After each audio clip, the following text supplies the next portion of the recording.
నమస్తే, welcome to non stop news. నేను కార్తిక్. నేను హిమబిందు. డీటెయిల్స్ చూద్దాం. ఏపీలో ఎక్కడ చూసినా నకిలీ మద్యం ఫ్యాక్టరీలే కనిపిస్తున్నాయన్నారు వైఎస్ జగన్. రాష్ట్రంలో ప్రైవేట్ మద్యం మాఫియా నడుస్తోందన్నారు. లక్షల బాటిళ్ల నకిలీ మద్యం తయారు చేస్తున్నారని తెలిపారు. ఆర్గనైజ్డ్ గా నకిలీ మద్యం తయారు చేసి పంపిణీ చేస్తున్నారని, ఇలా క్రైమ్ చేయడం చంద్రబాబుకు మాత్రమే సాధ్యమన్నారు వైఎస్ జగన్. సిబిఐ విచారణ చేస్తే మొత్తం మూలాలు బయటపడతాయన్నారు. నిజంగా ఏ స్థాయిలో జరుగుతూ ఉన్నది ఇది అని అంటే ఆశ్చర్యం కలిగించే విషయం. ఇది ఇంత ఆర్గనైజ్డ్గా మ్యానుఫ్యాక్చర్ చేయడం, ఆర్గనైజ్డ్గా డిస్ట్రిబ్యూషన్ ఛానల్స్ అన్నీ కూడా ముందుగానే వీళ్ళ కంట్రోల్లోకి తీసుకోవడము, ఆ కంట్రోల్లోకి తీసుకున్న ఆ డిస్ట్రిబ్యూషన్ ఛానళ్ళ ద్వారా దాన్ని మార్కెటింగ్ చేయడం, ఇంత ఆర్గనైజ్డ్గా మెటిక్యులస్గా ఆర్గనైజ్డ్గా క్రైమ్ చేయడం అన్నది ఒక్క చంద్రబాబు నాయుడు గారికి మాత్రమే సొంతం.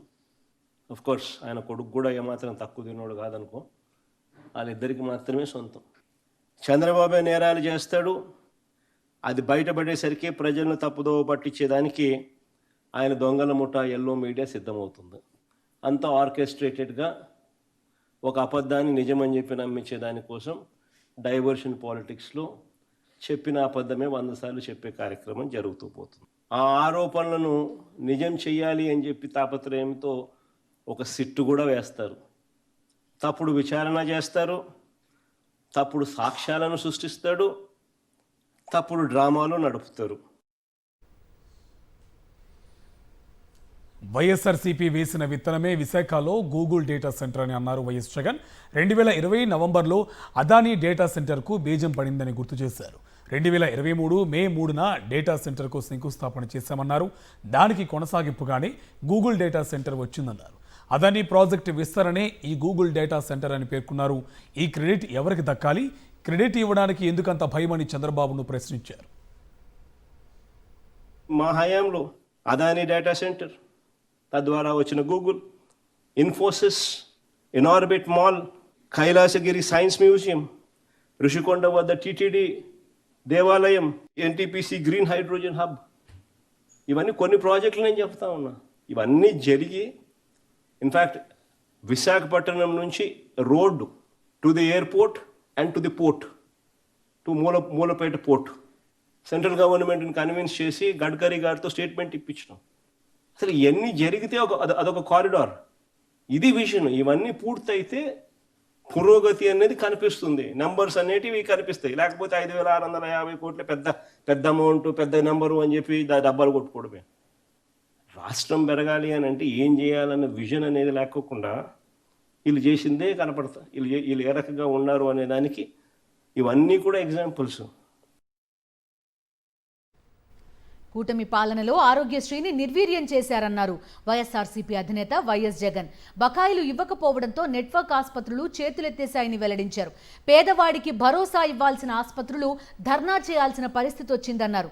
బాబు దగ్గర పనిచేసే వ్యక్తికి 104, 108 కాంట్రాక్టులు ఇచ్చారని ఆరోపించారు. ఆరోగ్యశ్రీ 25 లక్షల దాకా పేదలకు ఉచితంగా వైద్యం అందించే ఆరోగ్యశ్రీ నీరు గార్చేసినారు. 18 నెలల నుంచి నెలకు 300 కోట్లు ఖర్చు అవుతుంది. 25 లక్షల దాకా ప్రతి పేదవాడికి వైద్యం అందే పరిస్థితి. 1000 కోట్లు కూడా ఇలా 4,000 కోట్లు బకాయిలు. నెట్వర్క్ హాస్పిటల్స్ మొత్తం చేతులు ఎత్తేసినాయి. వాళ్ళు ఈరోజు యాజ్ వి స్పీక్ విజయవాడలో ధర్నా చేస్తూ ఉంటారు. పేదవాడికి ఆరోగ్య భరోసా ఇవ్వాల్సిన ఈ హాస్పిటల్స్ పేదవాడిని వదిలేసి చంద్రబాబు నాయుడు పుణ్యాన ధర్నాలు చేస్తూ ఉన్నాయి. ఆరోగ్య ఆసరా గాలికి ఎగిరిపోయింది. 104, 108 కుయ్యి అంటూ రావాల్సిన అంబులెన్స్లు చంద్రబాబు నాయుడు ఆఫీస్లో పనిచేసే ఒక తెలుగుదేశం పార్టీకి సంబంధించిన మనిషికి, వాళ్ళ డాక్టర్స్ వింగ్ అధ్యక్షుడు అనుకుంటా, 5 కోట్ల టర్న్ ఓవర్ లేని మనిషి 104, 108 కాంట్రాక్ట్ ఇచ్చినారు స్కాములు చేస్తూ. ఏం నడుస్తాయి అని? ఉద్యోగులను చంద్రబాబు మోసం చేశారన్నారు వైఎస్ జగన్. ఉద్యోగులకు 4 డిఏలు పెండింగ్లో ఉన్నాయని, ఇప్పటి వరకు ఒక్క డిఏ కూడా ఇవ్వలేదన్నారు. ఉద్యోగులు రోడ్డెక్కినా డ్రామా చేసి ఎక్కడ ఒక్క డిఏ ఇచ్చారని తెలిపారన్నారు. అది కూడా ప్రకటించారే తప్ప ఇవ్వలేదు అన్నారు. జీతాలు ఎప్పుడు వస్తాయో కూడా తెలియని పరిస్థితి నెలకొందన్నారు వైఎస్ జగన్. ఎన్నికల్లో చంద్రబాబు గారు తీపి మాటలతో అరచేతిలో నిజంగా ఎంప్లాయీస్కు వైకుంఠం చూపించాడు. పాపం నిజంగానే మోసపోయినారు. తీరా ఇప్పుడు వారిని మోసం చేసి నడు రోడ్డు మీద నిలబెట్టి వికృత ఆనందాన్ని పొందుతా ఉన్నాడు చంద్రబాబు నాయుడు. వారి మేనిఫెస్టో చూస్తే ఉద్యోగుల గౌరవాన్ని పునఃప్రతిష్ఠ చేస్తానని చెప్పి వాళ్ళ మేనిఫెస్టోలో రాస్తాడు. తీరా ఇవాళ చూస్తే పచ్చబిల్లలు వేసుకుని గవర్నమెంట్ ఆఫీసుల్లోకి వెళ్ళి టీడీపీ వాళ్ళు దాడులు చేస్తూ ఉన్నారు. ఏమన్నంటే పొలిటికల్ గవర్నెన్స్ అని చెప్పి నిర్మోహమాటంగా అంటున్నారు. ఇవాళ మేము తెచ్చిన జీపీఎస్ లేదు, ఓపీఎస్ లేదు. జీపీఎస్ కోసం మేము యాక్ట్ తెస్తే ఈయన రూల్స్ గన ఫ్రేమ్ చేసి రిలీజ్ చేసింటే జీపీఎస్ ఫలితాలు ఈ పాటికే ఉద్యోగస్తులకు వచ్చి ఉండేటివి. మరోవైపున మేము తెచ్చిన జీపీఎస్ను కొనియాడుతూ కేంద్ర ప్రభుత్వం దగ్గర నుంచి అనేక రాష్ట్రాలు దీన్ని స్వీకరిస్తూ ముందుకు పోతా ఉన్నాయి. టీడీపీలో నేతల మధ్య విభేదాలు భగ్గుమంటున్నాయి. తమ పార్టీలో టికెట్ కోసం డబ్బులు తీసుకున్నారని టీడీపీ నేతలే ఆరోపిస్తున్నారు. తాజాగా సోషల్ మీడియా వేదికపై తిరువూరు ఎమ్మెల్యే కొలికపూడి చేసిన వ్యాఖ్యలు టీడీపీలో కుమ్ములాటలను బయటపెట్టాయి. తనకు టికెట్ ఇచ్చేందుకు ఎంపీ కేశినేని చిన్ని డబ్బులు తీసుకున్నారని బాంబు పేల్చారు కొలికపూడి. పలు దఫాలుగా కేశినేని చిన్నికి 5 కోట్లు ఇచ్చానని తెలిపారు. తన అకౌంట్ నుంచి ఎవరికెంత ట్రాన్స్ఫర్ అయిందో ఎమ్మెల్యే కొలికపూడి శ్రీనివాస్ బయటపెట్టారు.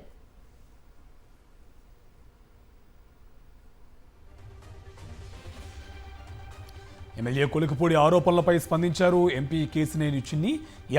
ఎవరెవరికి పిఏలకు డబ్బులు ఇచ్చారో నిరూపించాలన్నారు. అన్ని విషయాలు అధిష్టానానికి తెలుసని చెప్పారు. అధిష్టానం నుంచి తనకు ఎలాంటి పిలుపు రాలేదని స్పష్టం చేశారు కేశినేని చిన్ని. ఏపీఏ ఎక్కడ ఏ డబ్బులు ఉంటే చెప్పలే, నెంబర్ 1. రెండోది, నా క్యారెక్టర్ మీ అందరికీ తెలుసు, నా సంగతి మీ అందరికీ తెలుసు, నా నియోజకవర్గ ప్రజలకు తెలుసు. రోజు అబద్ధాలే జీవితంగా నేనైతే మాట్లాడలేదు. అధిష్టానానికి అన్నీ తెలుసు. అప్పుడు ఏం జరిగిందో తిరువూరు నియోజకవర్గమే కాదు, విజయవాడ మొత్తానికి కూడా తెలుసు. కాబట్టి ఇవన్నీ నేను చెప్పాల్సిన అవసరం లేదు. ఏదైనా ఉంటే అధిష్టానం చూసుకుంది. భీమవరం డీఎస్పీ జయసూర్య వ్యవహారం కూటమిలో రచ్చరాజేసింది.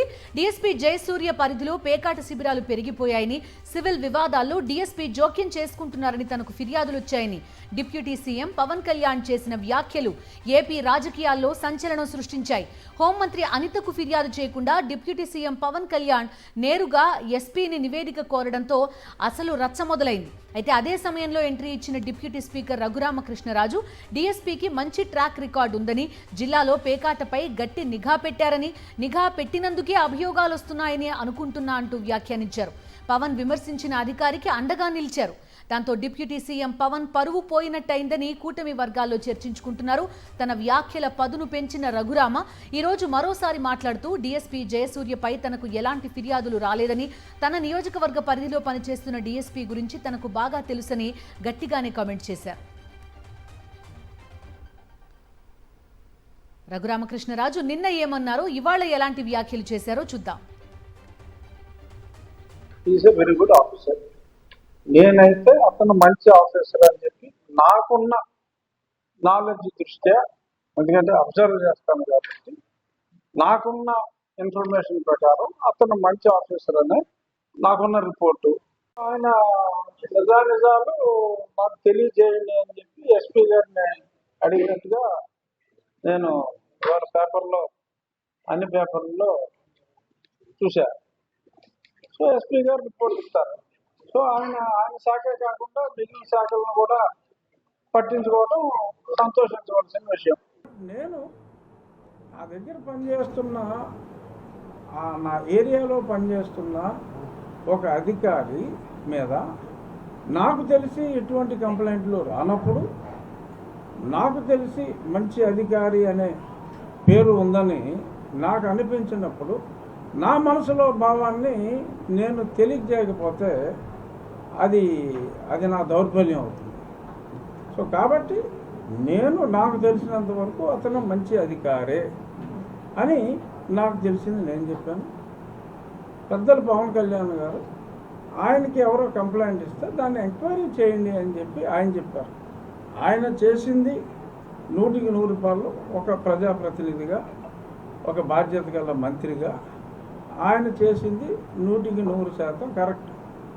నా ఏరియాలో పనిచేస్తున్న వ్యక్తి, అతని గురించి నాకు తెలిసింది నేను చెప్పటం అనేది అది నా బాధ్యత. I may be wrong tomorrow, or the information what Pawan Kalyan garu got might be wrong, might be right or might be wrong. నేను చెప్పింది might be right or might be wrong, వాళ్ళ విచారణలో తెలుస్తుంది. తాడిపత్రి టీడీపీ నేత జేసీ ప్రభాకర్ రెడ్డికి చేదు అనుభవం ఎదురైంది. ఆయనకు అపాయింట్మెంట్ ఇచ్చేందుకు అనంతపురం ఎస్పీ జగదీష్ రెడ్డి నిరాకరించారు. ఇటీవల తాడిపత్రి ఏఎస్పీ రోహిత్ చౌదరిపై జేసీ ప్రభాకర్ అనుచిత వ్యాఖ్యలు చేశారు. ఆ వ్యాఖ్యలపై వివరణ ఇచ్చేందుకు ఇవాళ ఎస్పీ కార్యాలయానికి వెళ్లారు. గంట సేపు వేచి ఉన్నప్పటికీ జేసీ ప్రభాకర్ రెడ్డికి అపాయింట్మెంట్ ఇవ్వలేదు ఎస్పీ జగదీష్.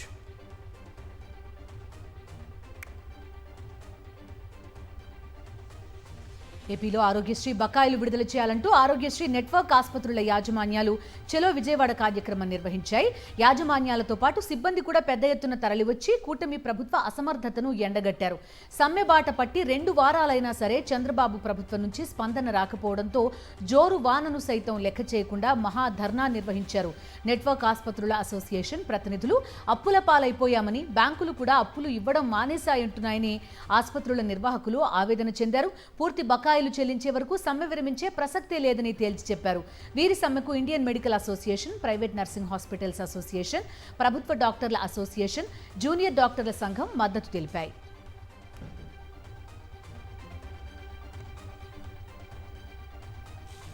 ఏడాది కాలంగా కూటమి పాలకులు తనపై ఆరోపణలు చేస్తూనే ఉన్నారని మండిపడ్డారు. టీటీడీ మాజీ చైర్మన్ భూమన కరుణాకర్ రెడ్డి తనపై చేసిన ఆరోపణలు రుజువు చేసిన సందర్భం ఒక్కటి కూడా లేదని తెలిపారు. అంతకుముందు టీటీడీ గోశాలలో గోవుల మరణాలపై నమోదైన కేసుకు సంబంధించి విచారణకు భూమన హాజరయ్యారు. సుమారు 2.5 గంటల పాటు విచారించారు ఎస్వి యూనివర్సిటీ పోలీసులు. గత సంవత్సరంన్నర కాలంగా అనేక రకాలైనటువంటి ఆరోపణలు చేస్తూ, మేము ప్రభుత్వంలో ఉన్నప్పుడు ఆరోపణలు చేశారు, అధికారంలోకి వచ్చిన తర్వాత ఆరోపణలు చేస్తూనే ఉన్నారు. విచారణయుక్తంగా వాళ్ళు రుజువులతో నిరూపించాల్సినటువంటి బాధ్యతని విస్మరించి ఇంకా ఆరోపణలు చేస్తూనే పోతూనే ఉన్నారు. నాకు నోటీసులు ఇవ్వటమో, లేకపోతే వాళ్లకు కావలసినటువంటి పత్రికల ద్వారా, వాళ్లకున్నటువంటి ఈ ఛానల్స్ ద్వారా నా మీద డిబేట్లు పెట్టటమో, నన్ను విపరీతంగా తిట్టటమో చేస్తున్నారు. కురుపాం గురుకుల హాస్టల్లో విద్యార్థులకు జ్వరం వస్తే నాకేం సంబంధం అంటూ నిర్లక్ష్యంగా మాట్లాడిన మంత్రి గుమ్మడి సంధ్యారాణికి కౌంటర్ ఇచ్చారు మాజీ డిప్యూటీ సీఎం పాముల పుష్పశ్రీవాణి. కలుషిత నీళ్లు తాగి విద్యార్థులు అనారోగ్యానికి గురైతే మంత్రికి పట్టదా అని ప్రశ్నించారు. అసలు మంత్రి పదవిలో ఉన్నారనే సంగతే మర్చిపోయారా అని నిలదీశారు పుష్పశ్రీవాణి.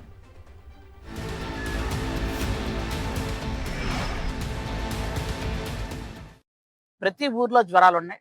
ప్రతి ఊర్లో అంటే నాకు తెలిసి ఆంధ్రప్రదేశ్లో ఉన్న ప్రతి స్కూల్లో కూడా పిల్లలకు జ్వరాలు ఉన్నాయి.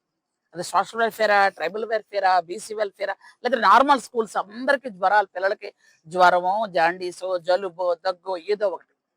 నేను కూడా గత 1 వీక్గా ఫీవర్తో బాధపడుతున్నాను. ఎవరికైనా జ్వరం వస్తే అది మంత్రి బాధ్యత? నాకు తెలియక అడుగుతున్నాను నేను. ఎవరికైనా జ్వరం వస్తే అది మంత్రి బాధ్యత? నాకు జ్వరం వచ్చింది, మరి ఎవరిది బాధ్యత? నాదేనా బాధ్యత? అప్పుడు కూడా ఆవిడ ఒక మంత్రి స్థాయిలో ఉండి, గౌరవప్రదమైనటువంటి మంత్రి పదవిలో ఉండి, సంబంధిత శాఖ అయి ఉండి, విచక్షణ కోల్పోయి పదవి అనే అహంకారంతో, అధికార మదంతో ఆవిడ చేసినటువంటి వ్యాఖ్యలు చాలా దురదృష్టకరం. నేను ఒకటే ప్రశ్నిస్తున్నా, మీరు గిరిజనురాలు, గిరిజన సంక్షేమ శాఖ మంత్రి అన్నది మర్చిపోయి మాట్లాడారా? లేకపోతే గిరిజన సంక్షేమ స్కూల్స్, ట్రైబల్ వెల్ఫేర్ అన్ని స్కూల్స్ కూడా, అందులో ఉన్నటువంటి విద్యార్థులు కానీ, వాళ్ళకి సంబంధించినటువంటి ఆరోగ్య సమస్యలు కానీ ఎదురైతే మీకు బాధ్యత లేదా?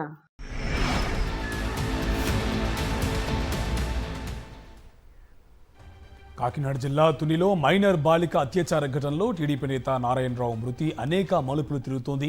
పోలీసుల అదుపులో ఉన్న టీడీపీ నేత నారాయణరావు మృతిపై అనేక అనుమానాలు వ్యక్తమవుతున్నాయి. పారిపోయే ప్రయత్నం చేశాడా, నిజంగానే ఆత్మహత్యకు ప్రయత్నించాడా అనేది చెరువు దగ్గర ఏం జరిగిందో తెలిస్తేనే నిర్ధారణ అయ్యే అవకాశం ఉంది. నారాయణ మృతిపై అనుమానాలు వ్యక్తం చేస్తున్నారు ఆయన కుటుంబ సభ్యులు. నిన్న సాయంత్రం 6 గంటలకు నారాయణరావును అరెస్ట్ చేసినట్లు పెద్దపురం డీఎస్పీ శ్రీహరిరాజు ప్రకటించారు. రాత్రి 10 గంటల 30 నిమిషాలకు మెజిస్ట్రేట్ ముందు హాజరుపరిచేందుకు తుని రూరల్ పోలీస్ స్టేషన్ నుండి నారాయణరావును తీసుకువెళ్లారు. అదే సమయంలో మార్గ మధ్యలో ఉన్న కోమటి చెరువు వద్ద మూత్ర విసర్జన కోసం వాహనం ఆపినట్లు పోలీసులు తెలిపారు. ఈ క్రమంలోనే నారాయణరావు అక్కడి నుండి చెరువులోకి దూకేశాడని పోలీసులు తెలిపారు. కోమటి చెరువు ఏదైతే ఉందో అక్కడ ఈ నిందితుడి యొక్క రిక్వెస్ట్ మేరకు వీళ్ళు ఆపారు. బండి ఆపి ఆయనకి సమ్ నేచురల్ కాజ్ ఉండి లేదా బైర్భవం ఉండి దానికి అవకాశం ఇచ్చారు. ఇచ్చినప్పుడు మిస్ అయ్యాడని చెప్పేసి వాళ్ళు మాకు తెలియపరిచారు. మరి ఆయన పారిపోయాడా, ఎటువైపు వెళ్ళి ఏంటంటే వాళ్ళు ఆ చీకట్లో అయితే గమనించలేదు. శబ్దం అయితే వచ్చిందని చెరువులో అన్నారు. కాబట్టి మ్యాగ్జిన్ చెరువు అని చెప్పేసి వెంటనే నేను మన అతని రూరల్ సీఏ గారు, టౌన్ సీఏ గారు వచ్చి ఏరియా అంతా కూడా పరిశీలించడం జరిగింది. వాళ్ళు ఏదైతే శబ్దం వచ్చిందని చెప్పారో దీనికి కూడా కరెక్ట్ అని చెప్పేసి ఇప్పుడు అనిపిస్తుంది. మరోవైపు నారాయణరావు మృతిపై అనుమానాలున్నాయంటున్నారు కుటుంబ సభ్యులు. నారాయణరావు రాత్రి చెరువులోకి దూకి చనిపోయాడని పోలీసులు ఉదయం ఫోన్ చేసి చెప్పారని బంధువులు తెలిపారు. మార్గ మధ్యలో ఉన్న సీసీ కెమెరాలు బయట పెట్టాలన్నారు నారాయణరావు కొడుకు, కోడలు. ఈ క్రమంలో పోలీసులతో నారాయణరావు కుటుంబ సభ్యులు వాగ్వాదానికి దిగారు. అసలు ఏ టైం చనిపోయాడో లేదంటే ఎవరన్నా ఏమైనా చేశారా అనేది మాకు తెలియదు సార్. చనిపోయాడు మాకు 10:30 కల్లా వచ్చి నా దగ్గర సంతకాలు తీసుకున్నారు. 6 గంటలకు ముందు ఫోన్ చేశారు. నేను ఉదయం పెడతాను సార్ ఎందుకని నేను అన్నాను. అయినా సార్ వాళ్ళు వినకుండా నైట్ 10:30 ఆ టైంకి ఫోన్ చేసి ఇంటికి వచ్చేసేసి నేను పెడితే కానీ వెళ్ళమని చెప్పి కూర్చున్నారు. పెట్టాం, సంతకం పెట్టిన తర్వాత కొన్ని మార్నింగ్ సీఏ గారు ఫోన్ చేశారు. 6-7 టైం కల్లా ఫోన్ చేసి ఇలాగ మీ నాన్నగారు ఇలాగా సూసైడ్ చేసుకున్నారంటగా అన్నారు. కానీ ఆ సూసైడ్ కాదు కదా, అది నైట్ 10:30కి అదే అప్పుడు బాత్రూమ్ తీసుకొచ్చిన అతను బాత్రూమ్కి వెళ్ళి దూకేశారు అన్నప్పుడు మరి అప్పుడే మాకు ఇంటిమేట్ చేయాలి కదా. తుని బాలిక అత్యాచార ఘటనలో పోలీసులు కట్టుకథలు అల్లుతున్నారని అన్నారు జై భీమ్రావు భారత్ పార్టీ అధ్యక్షుడు జడ శ్రవణ్. పోలీసులు అల్లుతున్న కథలు రాజమౌళిని మించిపోయాయని విమర్శలు గుప్పించారు. పోలీసులు అన్ని వ్యవస్థలను చేతుల్లోకి తీసుకున్నారని, పోస్టుమార్టం రిపోర్ట్ కూడా అనుకూలంగా మార్చుకున్నారని ఆరోపించారు. అంతమంది పోలీసులు ఉంటే నిందితుడు ఎలా పారిపోతాడని, పోలీసుల మధ్యలో నుంచి వెళ్లి చెరువులో దూకేయడం సాధ్యమా అని ప్రశ్నించారు. ఎక్కడ కాజ్ ఆఫ్ డెత్ పోస్టుమార్టం మీ చేతిలోనే ఉంటుంది. పోస్టుమార్టం చేసే డాక్టర్లు మీ దగ్గరే ఉంటారు. నీళ్ళల్లో దూకి ఊపిరాడక చనిపోయినారని పోస్టుమార్టం రిపోర్ట్లో రాసిస్తారు.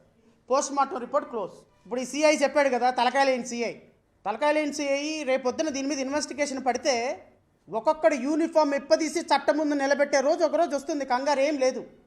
ఈ కేసును నేను ఖచ్చితంగా వదిలే ప్రసక్తే లేదు. సోమవారం ఖచ్చితంగా హైకోర్టులో పిటిషన్ మూవ్ చేస్తాం.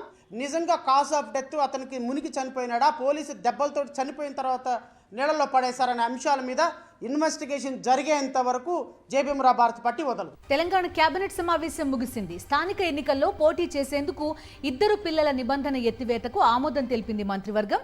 వచ్చే నెల 7న మరోసారి మంత్రివర్గం సమావేశం కానుంది. అప్పుడే స్థానిక ఎన్నికలపై నిర్ణయం తీసుకునే అవకాశం ఉంది. నవంబర్ 3న హైకోర్టులో బీసీ రిజర్వేషన్లకు సంబంధించి విచారణ జరగనుంది.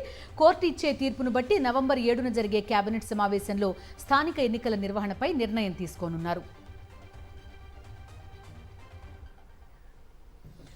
జూబ్లీహిల్స్ ఉప ఎన్నికకు సంబంధించి నామినేషన్ల స్క్రూటినీ ప్రక్రియ ముగిసింది. 17 గంటల పాటు జరిగిన వడపోత అనంతరం పోటీలో 81 మంది అభ్యర్థులు నిలిచారు.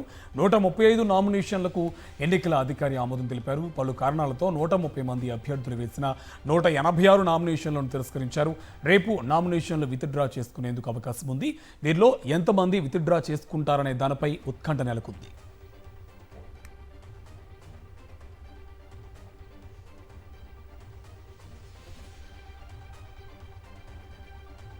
మెదక్ జిల్లా ఎర్రవల్లి ఫామ్ హౌస్లో బీఆర్ఎస్ ముఖ్య నేతలతో కేసీఆర్ అధ్యక్షతన కీలక సమావేశం జరిగింది. జూబ్లీహిల్స్ ఎన్నికలో అనుసరించాల్సిన వ్యూహాలు, ఇతర అంశాలపై దిశానిర్దేశం చేశారు. గెలుపే లక్ష్యంగా ప్రతి ఒక్కరూ పనిచేయాలని, సిట్టింగ్ స్థానాన్ని నిలబెట్టుకోవాలని సూచించారు. కాంగ్రెస్ అధికారంలోకి వచ్చినప్పటి నుండి అన్ని వర్గాల ప్రజలు అసంతృప్తితో ఉన్నారన్న విషయాన్ని ప్రతి ఓటరుకు చేరవేయాలన్నారు. రోడ్ షోలు, సభలు విస్తృతంగా నిర్వహించాలని, అవసరమైతే తాను కూడా రోడ్ షోలో పాల్గొంటానని కేసీఆర్ చెప్పినట్టు తెలుస్తోంది. తెలంగాణలో మాఫియాను మించిన అరాచక పర్వం కొనసాగుతుందన్నారు BRS working president KTR. CM, మంత్రుల మధ్య పంపకాల విషయంలో గొడవ జరిగిందని ఆరోపించారు. పారిశ్రామికవేత్తలను తుపాకులు పెట్టి బెదిరిస్తున్నారని ఆరోపించారు. మాట వినడం లేదని అధికారులను వేధిస్తున్నారన్నారు కేటీఆర్. వరుసగా జరుగుతున్న ఈ పరిణామాలు ఏవైతే ఉన్నాయో నిజంగా కూడా చాలా ఆందోళనకరంగా, చాలా బాధాకరంగా తెలంగాణ ప్రతిష్టను దెబ్బతీసే స్థాయిలో ఉన్నాయి.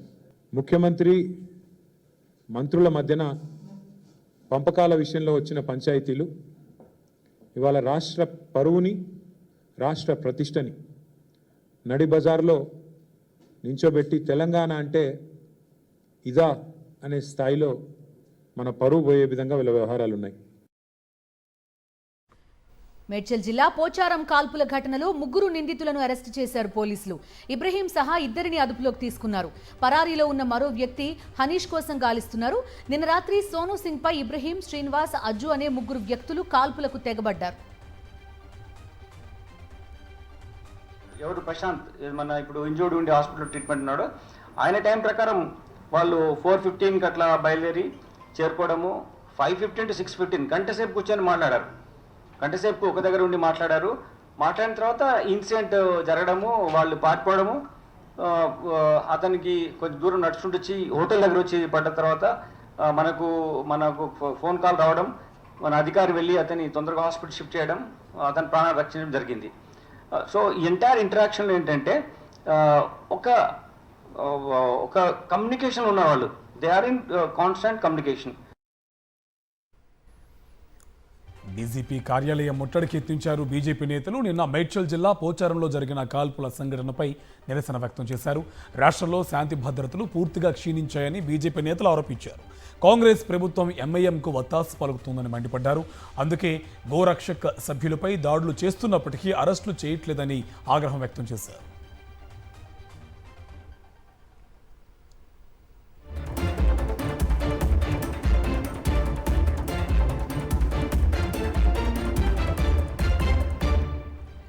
జాతీయ వార్తలు చూద్దాం. మలేషియా రాజధాని కౌలాలంపూర్ వేదికగా జరగనున్న 47వ ఆసియాన్ సదస్సుకు ప్రధాని నరేంద్ర మోదీ నేరుగా హాజరు కావడం లేదు. సమిట్లో వర్చువల్గా పాల్గొననున్నట్టు ఆయన ఎక్స్ ద్వారా వెల్లడించారు. మలేషియా ప్రధాని అన్వర్ ఇబ్రహీంతో ఫోన్లో మాట్లాడిన మోదీ ఆసియాన్ చైర్మన్షిప్కు అభినందనలు తెలియజేశారు. సదస్సు విజయవంతం కావాలని ఆకాంక్షించారు.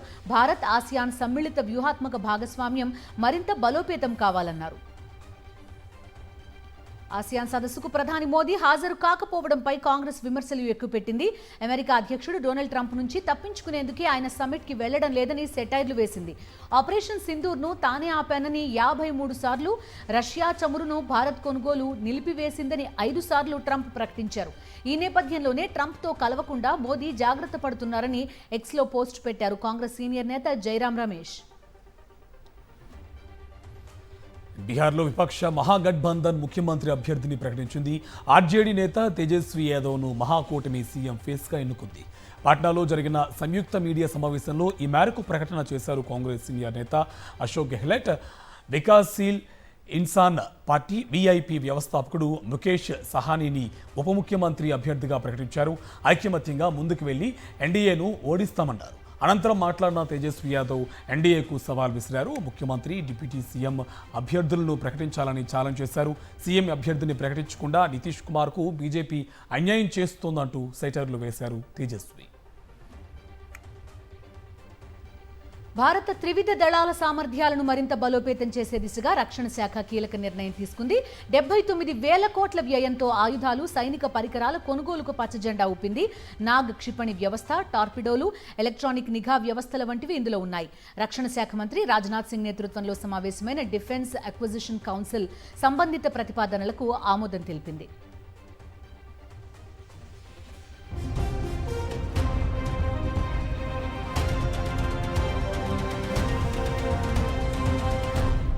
వెనిజులా టాచిరాలోని పర్మిల్లో ఎయిర్పోర్ట్లో ఘోర ప్రమాదం చోటు చేసుకుంది. ఓ విమానం టేకాఫ్ అవుతూ కుప్పకూలిపోయింది. విమానం రన్వే నుంచి ఎగరగానే ఒక్కసారిగా కింద పడిపోయింది. అనంతరం పెద్ద ఎత్తున మంటలు చెలరేగాయి. ఈ ఘటనలో 2 వ్యక్తులు ప్రాణాలు కోల్పోయారు.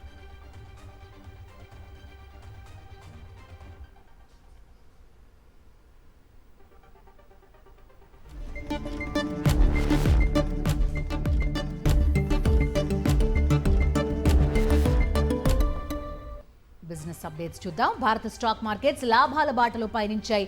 ట్రేడింగ్ సమయంలో BSE సెన్సెక్స్ 864 పాయింట్ల వరకు లాభపడి 85,290 వద్ద 52 వారాల గరిష్టాన్ని తాకింది. కానీ చివరికి 130 పాయింట్ల స్వల్ప లాభంతో 84,556 వద్ద ముగిసింది. నిఫ్టీ ఇంట్రాడేలో 26,104 స్థాయికి చేరినప్పటికీ చివరకు కేవలం 23 పాయింట్ల లాభంతో 25,891 వద్ద ఫ్లాట్గా స్థిరపడింది. దేశీయ మార్కెట్లో పసిడి ధరలు గత 6 రోజులుగా వరుసగా తగ్గుతున్నాయి. ఇవాళ సైతం 10 గ్రాముల బంగారం రేటు 810 రూపాయల మేర పడిపోయింది. దీంతో 6 రోజుల్లో 22 క్యారెట్ల బంగారం రేటు 10 గ్రాములపై ఏకంగా 7,050 మేర పడిపోయింది. అంతర్జాతీయ బులియన్ మార్కెట్లో గోల్డ్ రేట్లు దిగివస్తుండడం దేశీయంగా ప్రభావం చూపిస్తోంది. గోల్డ్ ఇన్వెస్టర్ల ప్రాఫిట్ బుకింగ్స్కి దిగడం, డాలర్ పుంజుకుంటూ ఉండడంతో పాటు అమెరికా సుంకాల అనిశ్చితులు తొలగిపోతాయన్న సంకేతాలు బంగారం ధరలు తగ్గించేందుకు కారణమవుతున్నట్టు తెలుస్తుంది.